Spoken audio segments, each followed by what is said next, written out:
Sa mga nagdaang buwan, akala ko perfect na ang relationship namin.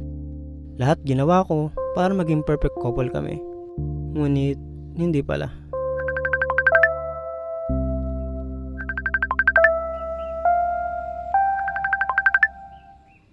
Hello?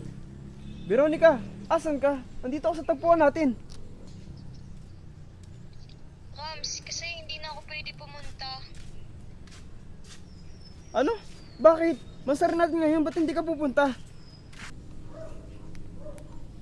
Camille, buntis ako. Ano? Buntis ka? Ba't ka nabuntis? Hindi naman tayo nagsiping ah. Tsaka hindi ko kayang gawin yun hanggat hindi pa tayo kasal.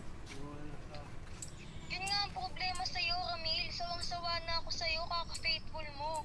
Ramil, may hinahanap din ako. Kala ko okay na tayo eh. Sorry, Ramil. It's not working na.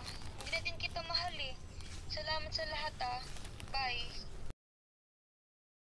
Matapos ang misunderstanding namin, I tried to save my relationship with my girlfriend.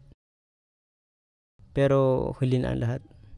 Akala ko siya lang nagkamali, hindi pala, ako rin.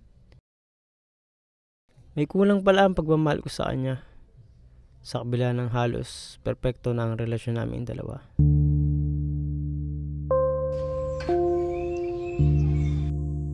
Dati, mystery na nakilala ko si Veronica. Pero mystery pala ang tatapos sa aming dalawa. Bagay na hindi ko maunawaan. Kusang dumating ngunit kusang nawala.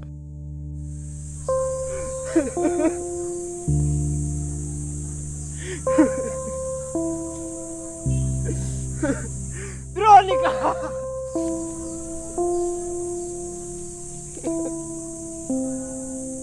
Bakit mo ako iniwan?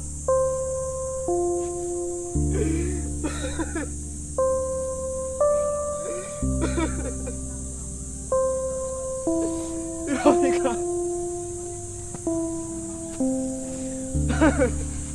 I'm so desperate on that time and I don't know ano na ang gagawin ko.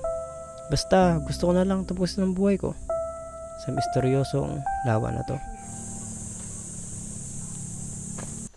Rubiz, bumaba ka nga dyan! Ano ginagawa mo? Bitawan mo ako! Sino ka ba?